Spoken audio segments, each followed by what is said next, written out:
Hey now, Ross Warner here in the Panic Room once again. December 20th, hanging out, listening to a little Jerry Band, waiting for a miracle from Old Orchard Beach, 9/13/89 with the also late Clarence Clemens. Um, it's down to Raiders week, I guess. Obviously it's frustrating that the Chargers seem to be, coming together a little bit. Thursday night's game was amazing. And really, after that first series, there's very little to complain about. Certainly, Ryan Matthews looked great at the end.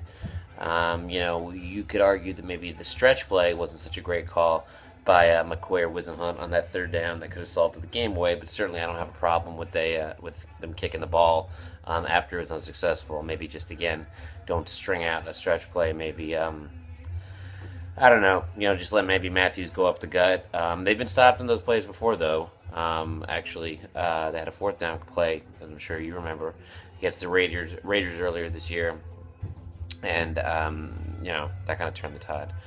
It's down to any win by Baltimore, any win by Miami, and we're officially out of the playoff race, which certainly is frustrating. But like I said, at the same time, I can live with them not making it if it seems like they're going in the right direction. That I know sounds kind of contradictory to what I've said. Fourth consecutive season of no playoffs, but as long as this team learns from some of the mistakes, specifically the in-game management, clock management, you couldn't help but watch the Cowboys on Sunday, and at least be reminded a little bit of the Chargers. When I turned on that game for about 2 seconds and saw the Cowboys were throwing so much, I had to question why. And Jason Garrett's been at this a lot longer than McCoy has. So I have to believe. I feel like there's going to be that Union Tribune article 2 weeks from now, where Mike McCoy, admits that he, blew the Washington game, or that maybe he should have, thrown on third down in Tennessee and, avoided disaster. But I guess what really frustrates me is, as much as they let games get away, the idea that somehow we would automatically have two more wins if we had not blown those games is a little bit, additionally frustrating. You can't just do that. I mean, they did win two games. They won more than two games in response to bad losses. They lost at home against Houston. Then they won at Philadelphia. They won the Dallas game. They won the Indianapolis game. They won the Kansas City game. All on the heels of losses. So I actually don't wish that we would repeat any of these mistakes, but at the same time, you can't just automatically say we'd be 9-5 at this point. But again, going back to Thursday, when that's the last time that we talked, really, just I don't even want to say a solid game. It's just an excellent game all around, especially in a situation where the Broncos needed that game, and they didn't come into that game, surrendering anything. And even though they may have acted afterwards like, we were tired, sure, we blah blah blah. They needed the game, and even though the Patriots ended up bailing them out on the number one seed front, so maybe the Broncos didn't lose as much to us as they originally had probably thought. That's not the attitude they had during the game, and certainly the Chargers got pressure on Peyton Manning, the likes of which we haven't seen since really he was still with the Colts, since he came to Denver. I mean, we've gotten some hits, we've gotten some forced fumbles, but nothing on a consistent basis. The secondary for the Chargers played pretty well. It's amazing as you watch that Miami game against New England, any other game that I've watched, how much contact, especially in game-sealing situations, they seem to let cornerbacks get away with, except for the Chargers. Again, the Chargers haven't proven that they can stop anybody back there, so that's one of the reasons why. Rivers played very efficient, and like I said, I don't have any complaints with the way McCoy managed that game. Again, I know Jay Posner keeps beating the drum that we should basically never kick field goals, or that we should, never, punt inside the opponent's, side of the field. But I think that's a little bit extreme.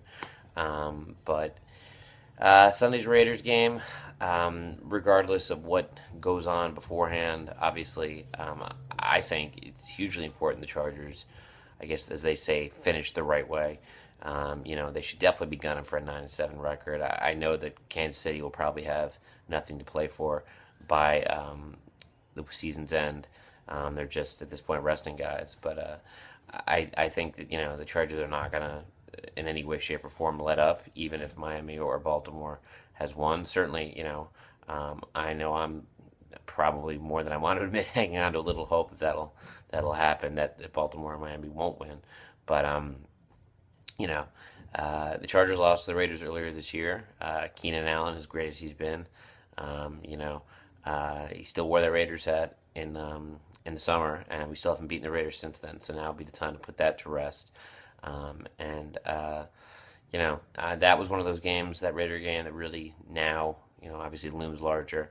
But like I said, you can't look at the Houston game, the Raider game, and say, or even Washington. I mean, obviously they should have won the Washington game, but to look at the opposition and say, well, this team is so bad, how did you lose to them? I mean, at the time, for instance, they lost to Houston. Obviously, Houston was not the train wreck that they currently are.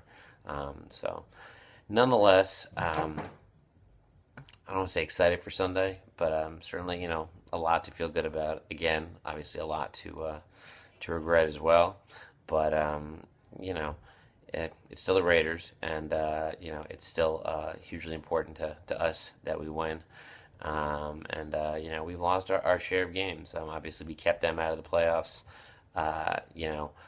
2 years ago, when it would have meant a win would have meant them winning the division. Of course, we ended up getting the raw end of the deal, because that was the game that ultimately Alex Spanos, or Dean Spanos, really ended up deciding to stick with Norv Turner. So I guess in retrospect, we all would have given that game back. Last year, Norv's last game, the Chargers beat the Raiders, but there have been a lot of games that we needed. 2010, after beating Indianapolis, we ended up giving that Raider game away. I mean, they ran right over us and sacked Rivers a ton. The following year, that Thursday night game, again, we desperately could have used to stop the losing streak we were in at the time. We lost that game in San Diego, so it's been far from a gimme. It will be, I don't want to say it'll be interesting, but it'll be good if the Chargers can, like I said, finish strong. That's basically where we're at. Again, it's impossible not to feel, once again, like early on, these games have really set us up for rooting for other teams, whether it be Baltimore winning against Minnesota, Miami winning at Pittsburgh, Miami winning against New England, Baltimore winning at Detroit. Unfortunately, the Chargers' pattern has been to put the situation in other teams' hands and then usually lose the games themselves. I mean, if you look at 2010, 2011, and 2012, they lost games in December that ultimately would have given them a playoff berth. Had they beaten Detroit in 2011, had they beaten Cincinnati in 2010, had they beaten Carolina last year, statistically they would have been in the playoffs. I'm not saying that if they'd won those games, then they would have turned around and won all the games that they won in response to the losses. But still, it's been the Chargers' pattern where I kind of wonder if the Dolphins had lost with the Chargers, then this week turn around and lose themselves, or the previous week had the Dolphins not beat Pittsburgh, or had Baltimore not pulled one against Minnesota, would maybe we've gone to Denver and lost that game. That's been our pattern. I mean, unfortunately, it seems like the one game we need, the Chargers haven't been able to step up. So, but they went to Thursday night's game, obviously, knowing the situation was dire, but also knowing that the opposition was as tough as it is. And, I couldn't have been prouder on Thursday night. Obviously, people will point to the fact that we have beaten, 5 teams that were in first place at the time we beat them. Dallas, Philly, Indianapolis, Kansas City, Denver, I guess, is that it? And yet we are, very likely not going to make the playoffs ourselves. But, again, I think we can, well, at least I can say, I can tolerate one more year of heading in the right direction this time and not making the playoffs. But there's nothing guaranteed in this league. From year to year, you don't get credit for being close. Again, the team that looks like they're, one step away one year, and the next year could be a total disaster. Injuries have something to do with that. Inconsistent performances have something to do with that. So, um, we can't sit and say if we don't make the playoffs, well, things look good, and next year we'll be in there because nothing is guaranteed. But my concern is that Philip Rivers, who has been great this year in the short passing game, has certainly been a benefit. But he's been everything that we could have asked for statistically. This is what his best season, and he hasn't lost games. I mean, yes, that first game against Houston, he threw the pick six, which ultimately ended up being really the decider. But for the most part, he's done everything he didn't do for the last 2 years. And Thursday night was kind of the capper of all that, because not only was he at his best in a place where he was still being compared to the great Peyton Manning, but at least Rivers got a little bit of love after the game from the public, maybe getting a side of him that they don't normally get to see, which is what that personality of his actually is when he's chirping, as they say, under the helmet.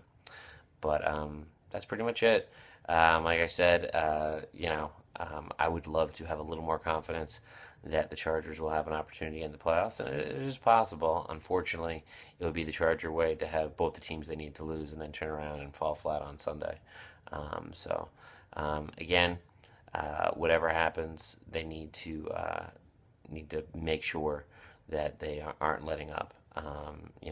Because Oakland would just love to come in and beat us, and if the game means nothing, I still think it should mean something to this team, because 9-7 is I think impressive, even if it ends up falling short of the playoffs. And I don't think that losing one or two games is going to help us draft position wise, anyways.